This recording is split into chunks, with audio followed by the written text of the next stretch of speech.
Hello everyone, welcome to Disha academy. അപ്പോൾ നമ്മുടെ group ഡിയുടെ ആപ്ലിക്കേഷൻ ലൈവായിട്ട് നടക്കുമ്പോഴും നിങ്ങളിൽ പലർക്കുമുള്ള ഒരു പ്രധാന ഡൗട്ടാണ് അപ്രന്റീഷിപ്പ് ചെയ്തവർക്ക് എന്തെങ്കിലും നേട്ടം ഇതിൻ്റെ ബേസിസിൽ ഉണ്ടോ എന്നുള്ളൊരു കാര്യം. കാരണം ഒരുപാട് പേര് സങ്കടം പറഞ്ഞതാണ് അല്ലേ, 10ാം ക്ലാസ് എഡ്യൂക്കേഷണൽ ക്വാളിഫിക്കേഷൻ ആയിപ്പോയി, പിന്നെ എന്തിനാ ITI NIC സർട്ടിഫിക്കറ്റിൻ്റെ കാര്യമൊക്കെ അവർ എടുത്ത് പറഞ്ഞെന്നുള്ളൊരു കാര്യം എല്ലാവർക്കും ഉള്ളൊരു ഡൗട്ടാണ്. 10ാം ക്ലാസ് എന്ന് പറയുമ്പോൾ ഒരു ജനറൽ കാൻഡിഡേറ്റ്സ് എടുക്കുമ്പോൾ ഇത്രയും ആൾക്കാർ പരീക്ഷ എഴുതാൻ നിൽക്കുന്നതുകൊണ്ടാണ് 10ാം ക്ലാസ് യോഗ്യതയിൽ ഒരു എക്സാം റെയിൽവേ നടത്താനായിട്ട് ഉദ്ദേശിക്കുന്നത് എന്ന് പറഞ്ഞിട്ട് ഇപ്പൊ അപ്രന്റീഷിപ്പ് ചെയ്തവർക്ക് ഒരു പ്രത്യേക നേട്ടം ഇല്ല എന്നുള്ളൊരു കാര്യമല്ല. നിങ്ങൾക്കുള്ള ബെനിഫിറ്റ്സ് നിങ്ങൾക്കായിട്ട് അവർ എന്ത് ചെയ്തിട്ടുണ്ട്, പ്രൊവൈഡ് ചെയ്തിട്ടുണ്ട്. അപ്പോൾ ആ കൃത്യമായ ഒരു കാര്യങ്ങൾ കൃത്യമായി മനസ്സിലാക്കിയിട്ട് തന്നെ എന്ത് ചെയ്യുക, നിങ്ങൾ അപ്ലൈ ചെയ്യുക. നിങ്ങൾക്ക് ഉണ്ട് ആ ബെനിഫിറ്റ്സ് എന്നുള്ളൊരു കാര്യം കൃത്യമായി മനസ്സിലാക്കിക്കോളുക. അപ്പോൾ എന്തൊക്കെയാണ് അപ്രന്റീഷിപ്പ്, റെയിൽവേയുടെ ബേസിസിൽ അപ്രന്റീഷിപ്പ് ചെയ്തവർക്കുള്ള നേട്ടങ്ങൾ എന്തൊക്കെയാണെന്നുള്ളൊരു കാര്യമാണ് ഈ വീഡിയോയിൽ പറയാനായിട്ട് ഉദ്ദേശിക്കുന്നത്. നമുക്ക് എന്തായാലും വീഡിയോയിലേക്ക് കടക്കാം. നേട്ടങ്ങൾ റെയിൽവേ ആക്ട് അപ്രന്റീസസിനുള്ള നേട്ടങ്ങളെ പറ്റിയിട്ടാണ് പറയുന്നത്. അപ്പോൾ നിങ്ങൾക്ക് എല്ലാവർക്കും അറിയാം, ITI കഴിഞ്ഞ ഒരാൾക്കാണ് എന്ത് ചെയ്യാൻ പറ്റുന്നത്. ITI എന്ന് പറയുമ്പോൾ നിങ്ങൾക്കറിയാം NCVT സർട്ടിഫിക്കറ്റും ഉണ്ട്, SCVT സർട്ടിഫിക്കറ്റും ഉണ്ട്. ITI ട്രേഡ് പഠിക്കുമ്പോൾ നിങ്ങൾക്ക് അറിയാവുന്ന കാര്യമാണ്. നാഷണൽ കൗൺസിൽ ഫോർ വൊക്കേഷണൽ ട്രെയിനിങ്ങും ഉണ്ട്, സ്റ്റേറ്റ് കൗൺസിൽ ഫോർ വൊക്കേഷണൽ ട്രെയിനിങ്ങും ഉണ്ട്. നിങ്ങൾ എന്താണോ ചൂസ് ചെയ്തത് നിങ്ങൾക്ക് അറിയായിരിക്കും. നിങ്ങൾ എവിടെയാണോ പഠിച്ചത് അവിടെ എന്ത് ചെയ്യുന്നു, ഓഫർ ചെയ്യുന്ന കോഴ്സ് NCVT ആണോ SCVT ആണോ എന്നുള്ളൊരു കാര്യം. നിങ്ങൾ പഠിച്ചത് NCVT ആണെങ്കിൽ മാത്രമേ ഗ്രൂപ്പ് ഡിക്ക് നിങ്ങൾക്ക് ഒരു ചാൻസ് ഉള്ളൂ എന്നുള്ളൊരു കാര്യം കൃത്യമായി ശ്രദ്ധിക്കുക. അതായത് നിങ്ങൾ NCA അപ്രന്റീഷിപ്പിന്റെ കാര്യമാണ് പറയുന്നതെങ്കിൽ, അല്ലാതെ 10ാം ക്ലാസ് യോഗ്യതയിൽ എല്ലാവർക്കും അപ്ലൈ ചെയ്യാവുന്നതാണ്. അല്ലാണ്ട് ഈ സ്പെഷ്യൽ കൺസിഡറേഷൻ വരുമ്പോൾ നിങ്ങൾ ശ്രദ്ധിക്കേണ്ടത് NCVTയുടെ കീഴിലാണ് നിങ്ങൾ എന്ത് ചെയ്തത്, ITI കംപ്ലീറ്റ് ചെയ്ത് നിങ്ങളുടെ ലാസ്റ്റ് എന്ത് ചെയ്തു, നിങ്ങൾ മെറിറ്റ് ലിസ്റ്റിന്റെ അടിസ്ഥാനത്തിൽ ഒരു അപ്രന്റീഷിപ്പ് ചെയ്യാൻ ആഗ്രഹിച്ചു. റെയിൽവേയുടെ കീഴിൽ തന്നെ നിങ്ങൾ എന്ത് ചെയ്യും, ഓരോരുത്തർ നിങ്ങൾ കൊടുക്കുമ്പോൾ, നിങ്ങളുടെ CV കൊടുക്കുമ്പോൾ നിങ്ങൾക്ക് അറിയായിരിക്കും നിങ്ങളുടെ മെറിറ്റ് ലിസ്റ്റിന്റെ അടിസ്ഥാനത്തിലാണ് നിങ്ങൾക്ക് എന്ത് കിട്ടുന്നത്, അപ്രന്റീഷിപ്പിന്റെ വാക്കൻസി ഒഴിവുകൾ വരുന്നത്. അപ്പോൾ അതനുസരിച്ചാണ് നിങ്ങൾ സെലക്ട് ചെയ്യുന്നത്. അങ്ങനെ സെലക്ട് ചെയ്ത് നിങ്ങൾ ഈ പറയുന്ന NCVTയിലൂടെ ഈ പറയുന്ന CCAA അതായത് കോഴ്സ് കംപ്ലീറ്റഡ് ആക്ട് അപ്രന്റീഷിപ്പ് കഴിഞ്ഞവരാണ് നിങ്ങളെങ്കിൽ നിങ്ങൾക്കുള്ള ബെനിഫിറ്റ്സ് ആണ് പറയുന്നത്. CCA കാൻഡിഡേറ്റ്സിനുള്ള കാര്യമാണ് ഈ പറയുന്നത് കേട്ടോ. അപ്പോൾ അപ്രന്റീഷിപ്പ് എവിടെ തന്നെ ചെയ്യണം, റെയിൽവേയിൽ തന്നെ ചെയ്തിരിക്കുന്നവരെ കുറിച്ചാണ് ഈ ഒരു വീഡിയോയിൽ പറയാനായിട്ട് പോകുന്നത്. കാരണം അങ്ങനെയുള്ളവർക്ക് എന്തുള്ളൂ, CCA വേക്കൻസി എന്ന് പറയുന്ന ഒരു വേക്കൻസി അവർ അലോട്ട് ചെയ്ത് കൊടുത്തിട്ടുള്ളൂ. അവർക്കുള്ള കാര്യമാണ് ഈ പറയുന്നത്. റെയിൽവേ ആക്ട് അപ്രന്റീഷിപ്പിന്റെ കാര്യമാണ് നമ്മൾ പറഞ്ഞു വരുന്നത്. അപ്പോൾ അവർക്കുള്ള പ്രധാനപ്പെട്ട 3 നേട്ടങ്ങളാണ് ശരിക്കും പറഞ്ഞാലുള്ളത്. അത് വലിയൊരു നേട്ടം തന്നെയാണ്. ബാക്കിയുള്ള കാൻഡിഡേറ്റ്സിനെ വെച്ച് നോക്കുമ്പോൾ നിങ്ങൾക്കൊരു ബെനിഫിറ്റ് തന്നെയാണെന്നുള്ളൊരു കാര്യം കൃത്യമായി മനസ്സിലാക്കിക്കൊള്ളുക. ഫസ്റ്റ് വരുന്നത് വാക്കൻസി റിസർവേഷൻ ആണ്. നമ്മുടെ ടോട്ടൽ വാക്കൻസി 32,000-ഓളം വാക്കൻസി ഉണ്ടായിരുന്നു നമുക്ക്, 32,000+. അതിൽ തന്നെ വാക്കൻസി റിസർവ് ചെയ്തിരിക്കുന്നു അപ്രന്റീഷിപ്പിന് വേണ്ടി മാത്രമായിട്ട്. അപ്രന്റീസസിന് മാത്രമായിട്ട് എത്ര വാക്കൻസി, 6,000+, അതായത് 6,486 വാക്കൻസി, 6,486 വേക്കൻസി അവർ എന്തിനു വേണ്ടി മാറ്റി വെച്ചിട്ടുണ്ട്, അപ്രന്റീഷിപ്പ് ചെയ്തവർക്ക് വേണ്ടി മാത്രമായിട്ട് മാറ്റി വെച്ചിട്ടുണ്ട്. അങ്ങനെ ഒരു റിസർവേഷൻ ആര് ചെയ്തിട്ടുണ്ട്, റെയിൽവേ അവരുടെ അപ്രന്റീസിന് വേണ്ടിയായിട്ട് ചെയ്തിട്ടുള്ളതെന്നൊരു കാര്യം കൃത്യമായി മനസ്സിലാക്കിക്കോളുക. അപ്പം നിങ്ങൾക്ക് അറിയാവുന്ന ഒരു കാര്യമാണ്, നിങ്ങൾക്ക് വേണ്ടിയായിട്ട് സെപ്പറേറ്റ് CCAA കാൻഡിഡേറ്റ്സിന്, ഓക്കെ, അപ്പോൾ നിങ്ങൾക്ക് അറിയാവുന്ന ഒരു കാര്യമാണ്, CCAA കാൻഡിഡേറ്റ്സിന് എന്ത് ചെയ്തിട്ടുണ്ട്, അവർ വാക്കൻസി റിസർവേഷൻ ഉണ്ടെന്നുള്ളൊരു കാര്യം കൃത്യമായി മനസ്സിലാക്കിക്കോളുക കേട്ടോ. വാക്കൻസി റിസർവേഷൻ CCAA കാൻഡിഡേറ്റ്സിന്റെ കാര്യമാണ് നമ്മൾ ഈ പറയുന്നത് കേട്ടോ. ഇനി അടുത്ത് വരുന്ന ഒരു പ്രധാന നേട്ടം എന്ന് പറയുന്നത്, ഇമ്പോർട്ടൻ്റ് ആയിട്ടുള്ള പോയിന്റ്സ് ജസ്റ്റ് പറഞ്ഞു പോവുകയാണ്. ഫസ്റ്റ് നിങ്ങൾ മനസ്സിലാക്കേണ്ടത് വാക്കൻസി ഉണ്ട്.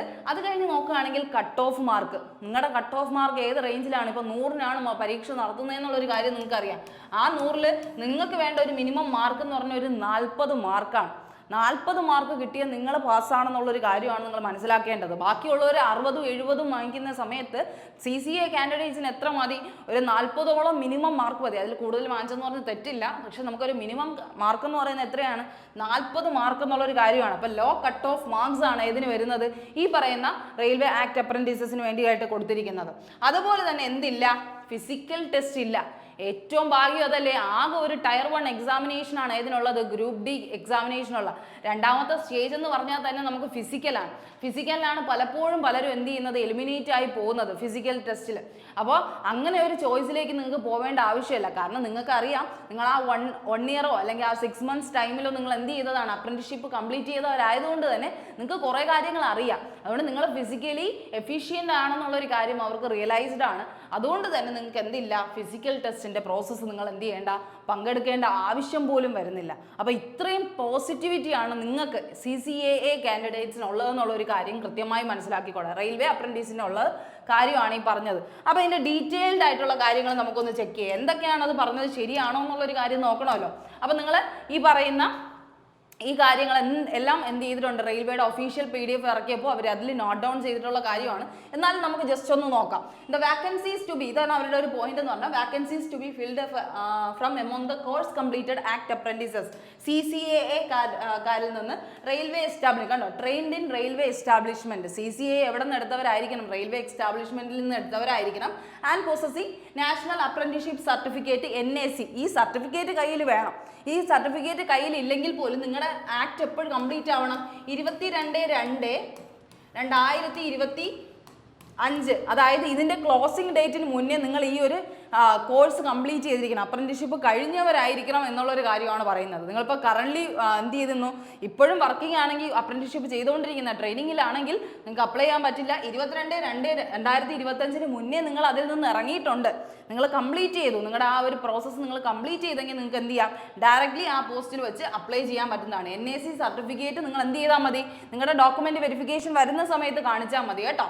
അപ്പോൾ ആ ഒരു കാര്യമുണ്ട്. പക്ഷെ അല്ലാതെ നിങ്ങൾ എന്ത് ചെയ്യണം, ഇതിൽ പങ്കെടുത്തവരാണെന്ന് അറിയിക്കണം. Granted by national council for vocational training, vocational ട്രെയിനിങ്കാർ ചെയ്തതാണ് ഈ പറയുന്നത്.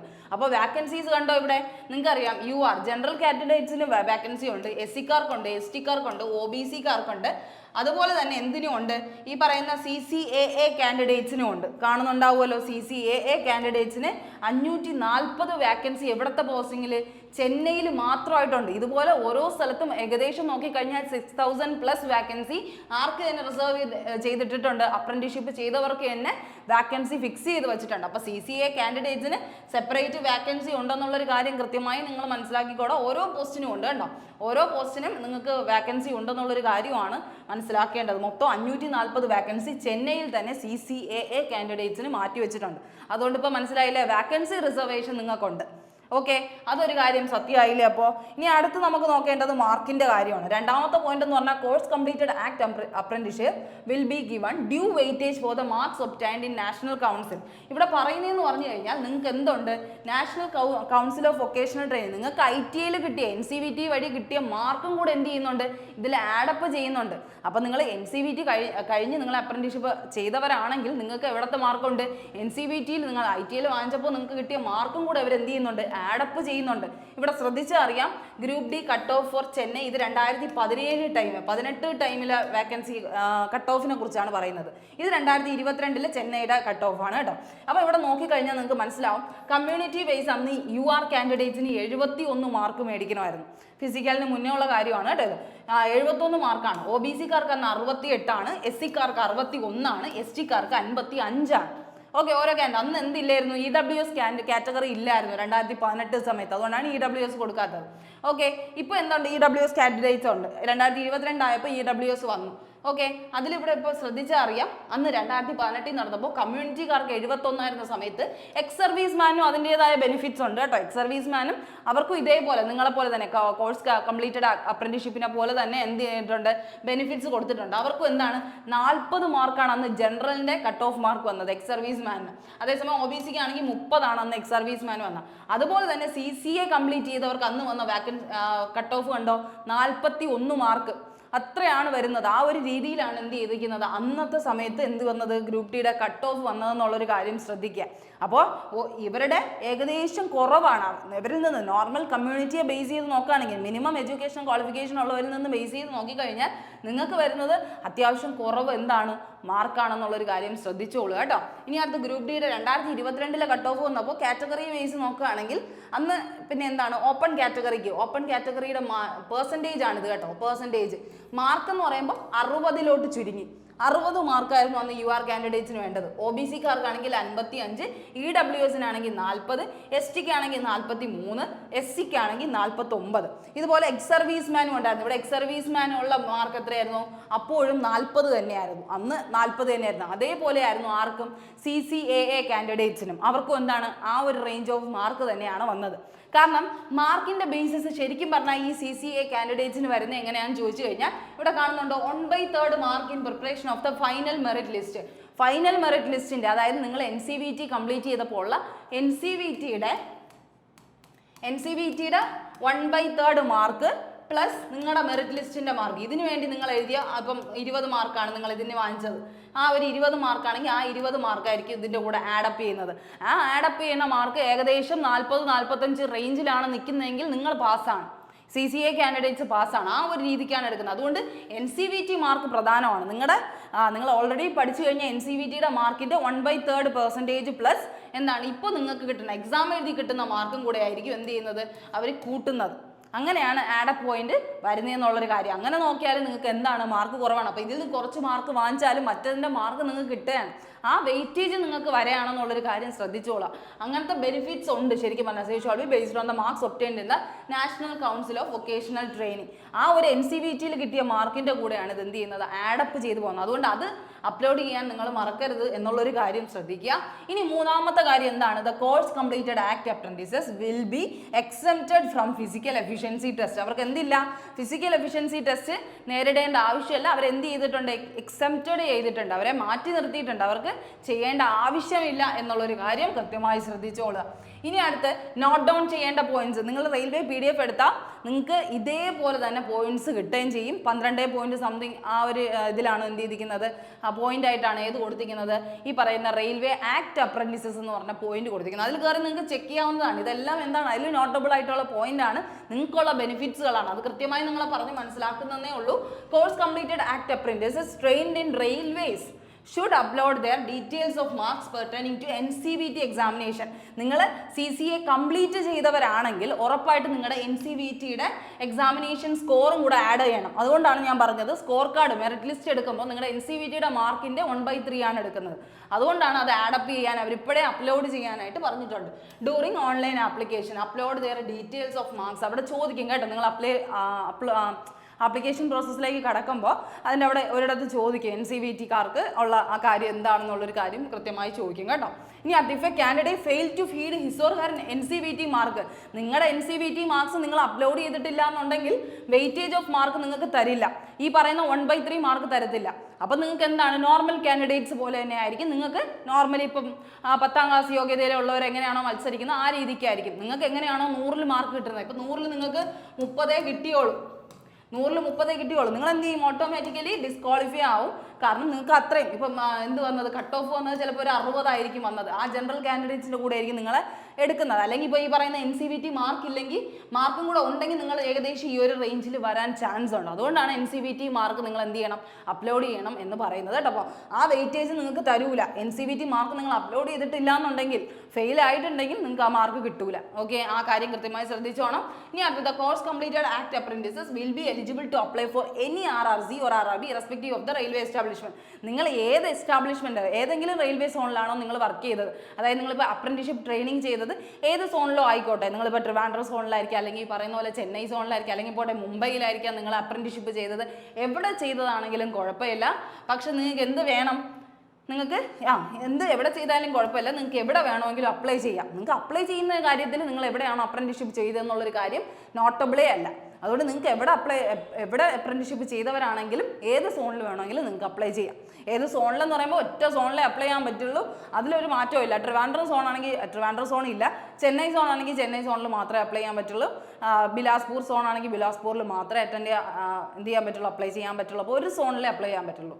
ഓക്കെ, അത് ശ്രദ്ധിച്ചോണം. ഇനി അടുത്ത course completed act apprentices will be given due weightage for the marks obtained in national council vocational. ഇത് തന്നെയാണ് നമ്മൾ നേരത്തെ പറഞ്ഞ പോയിന്റ്. മെറിറ്റ് ലിസ്റ്റിൽ നിങ്ങൾ എന്ത് ചെയ്യും, 1/3 ഓഫ് മാർക്ക് ഇൻ പ്രിപ്പറേഷൻ ആണ്. NCVTയുടെ 1/3 ആണ് ആഡപ്പ് ചെയ്യുന്നത് എന്നുള്ളൊരു പോയിന്റാണ് അവിടെ ചേർത്തിരിക്കുന്നത്. അപ്പോൾ ഇത്രയും കാര്യമാണ് നമുക്ക് അതിൽ പറയാനുള്ളത്. അപ്പോൾ അപ്രന്റീഷിപ്പുകാരനുള്ള നേട്ടങ്ങൾ കൃത്യമായി മനസ്സിലാക്കി കാണും. ഇത്രയും നേട്ടങ്ങളുണ്ട്, അതുകൊണ്ട് നിങ്ങൾ അത് കൃത്യമായി തന്നെ ആപ്ലിക്കേഷൻ പ്രോസസ്സിൽ കൃത്യമായി ഡീൽ ചെയ്യാനായിട്ട് നോക്കുക. ആ ഒരു കാര്യങ്ങൾ കൃത്യമായി മാറ്റർ ചെയ്യുന്ന കാര്യമാണ്. അപ്പോൾ നിങ്ങളുടെ ചാൻസ് നിങ്ങൾ ഇങ്ങനെ ഒരു ബൈ ചാൻസ് ആയിട്ട് കളയരുത്. നിങ്ങൾക്കുള്ള ഏറ്റവും പ്രധാനപ്പെട്ട കാര്യങ്ങളാണ് ഇതൊക്കെ. അപ്രന്റീഷിപ്പുകാർക്ക് ഒരു നേട്ടമാണ്. നിങ്ങളൊരു പാടുപെട്ട് ട്രെയിനിങ് കംപ്ലീറ്റ് ചെയ്തവരാണെങ്കിൽ ഉറപ്പായിട്ട് നിങ്ങൾക്ക് അതിന് വേണ്ടിയിട്ടുള്ള യോഗ്യത കിട്ടണം. അതുകൊണ്ട് തന്നെ അവർ ബെനിഫിറ്റ്സ് നിങ്ങൾക്ക് തരുന്നുണ്ട്. അത് നിങ്ങൾ നേരെ നോക്കി വേണം ചെയ്താൽ മതി കേട്ടോ. അപ്പോൾ ഇനി എങ്ങനെ പഠിക്കണം എന്നുള്ളൊരു കൺഫ്യൂഷനിലാണ് നിങ്ങൾ. കൃത്യമായ ഗൈഡൻസ് വേണം, കൃത്യമായ ക്ലാസ്സസ് വേണം, കൃത്യമായ ബുക്സ് ആൻഡ് മെറ്റീരിയൽസ് വേണം എന്ന് ആഗ്രഹിക്കുന്നവരാണെങ്കിൽ ഉറപ്പായിട്ടും നിങ്ങൾ എന്ത് ചെയ്യുക, ഒരു proper guidance and study plan ഒരുക്കിക്കൊണ്ടുള്ള RRB ഗ്രൂപ്പ് ഡിയുടെ offline courses Disha academy provide ചെയ്യുന്നുണ്ട്. അവിടെ ജോയിൻ ചെയ്ത് നിങ്ങൾക്ക് പഠിക്കാവുന്നതാണ്. ഈ February 3 15-ന് കൊട്ടാരക്കര, കൊല്ലം, ട്രിവാൻഡ്രം ബ്രാഞ്ചസിൽ എന്ത് ചെയ്യാണ്, ഗ്രൂപ്പ് ഡിയുടെ തന്നെ സ്പെഷ്യൽ ക്ലാസ്സസ് ഒരുക്കുകയാണ്. എന്തായാലും നിങ്ങൾക്ക് ഒരു 6 months ടൈം കാണും. ആ ടൈമിനുള്ളിൽ നിങ്ങൾക്ക് കംപ്ലീറ്റ് ചെയ്യാൻ പറ്റുന്ന കാര്യമാണ്. അപ്പോൾ നിങ്ങൾക്ക് ഒരു സ്പേസ് ആൻഡ് നിങ്ങളുടെ ടൈമും എല്ലാം എഫിഷ്യൻ്റ് ആയിട്ട് യൂസ് ചെയ്യണമെങ്കിൽ ഒരു ഓഫ്ലൈൻ ക്ലാസ്സസിൽ ജോയിൻ ചെയ്ത് നിങ്ങൾക്ക് പഠിക്കാവുന്നതാണ്. ഫെബ്രുവരി 5-ന് കാലിക്കറ്റ്, തൃശ്ശൂർ ബ്രാഞ്ചസിലും ഓപ്പണിംഗ് ആണ്. അപ്പോൾ നിങ്ങൾക്ക് എന്താണെന്ന് വെച്ചാൽ കൂടുതൽ ഡീറ്റെയിൽസിന് വേണ്ടിയായിട്ട് നമ്മുടെ ഡിസ്ക്രിപ്ഷനിലുള്ള നമ്പറിൽ വിളിച്ച് ചോദിക്കാവുന്നതാണ് കേട്ടോ. എന്തായാലും കൃത്യമായി നിങ്ങളത് ശ്രദ്ധിച്ചോളുക. ഇനി അടുത്ത് ഓൺലൈൻ ക്ലാസ്സസ് ആണ് നിങ്ങൾക്ക് കുറച്ചും കൂടെ പ്രിഫറബിൾ ആയിട്ട് തോന്നുന്നുണ്ടെങ്കിൽ, വേറെ എന്തെങ്കിലും ജോലിയൊക്കെ ചെയ്യുന്നവരാണ് നിങ്ങളെങ്കിൽ നിങ്ങൾക്ക് ഓൺലൈൻ ക്ലാസ്സസ് ആണ് പറ്റത്തുള്ളൂ എന്ന് തോന്നുന്നുണ്ടെങ്കിൽ ഉറപ്പായിട്ടും ദിശയുടെ സ്പെഷ്യൽ ബാച്ച് ഇപ്പോൾ എന്താണ് RRB ഗ്രൂപ്പ് ഡിക്ക് വേണ്ടി സ്റ്റാർട്ട് ചെയ്തിട്ടുണ്ട്. അപ്പോൾ അതിൽ കയറി നിങ്ങൾക്ക് എന്ത് ചെയ്യാം, അതിൽ വേണമെങ്കിൽ നിങ്ങൾക്ക് എന്ത് ചെയ്യാൻ ജോയിൻ ആവാവുന്നതാണ്. കോൺടാക്ട് ഡീറ്റെയിൽസ് ഇവിടെ നമ്മൾ കൊടുത്തിട്ടുണ്ട്. അപ്പം കൂടുതൽ ഡീറ്റെയിൽസ് അറിയാൻ വേണ്ടി എന്ത് ചെയ്യാൻ മതി, ഈ നമ്പറിൽ കോൺടാക്ട് ചെയ്താൽ മതി കേട്ടോ. അപ്പോൾ എത്രയും പെട്ടെന്ന് നിങ്ങൾ ആപ്ലിക്കേഷൻ പ്രോസസ്സും എന്ത് ചെയ്യുക, കൃത്യമായ രീതിയിൽ അനലൈസിങ് ഒക്കെ കഴിഞ്ഞിട്ട് ചെയ്യുക. ഒരു 5 ദിവസത്തിൻ്റെ ടൈം കൊടുത്ത് ചെയ്യുക. അത് കഴിഞ്ഞിട്ട് നിങ്ങൾ എന്ത് ചെയ്യുക, പഠിച്ചു തുടങ്ങാനുള്ള കാര്യങ്ങളും കൂടെ ശ്രദ്ധിച്ചോളൂ കേട്ടോ. അപ്പോൾ പഠിക്കാനായിട്ടുള്ള കൃത്യമായ കാര്യങ്ങൾ നിങ്ങളുടെ കയ്യിൽ നിന്നുണ്ടായാലേ പറ്റുള്ളൂ. അതിൻ്റെ അനുസരിച്ച് നിങ്ങൾ വർക്ക് ചെയ്യേണ്ട ആവശ്യമുണ്ട്. അപ്പോൾ എല്ലാവർക്കും നല്ലൊരു ദിവസം ആശംസിക്കുന്നു. അപ്പോൾ all the best. Thank you.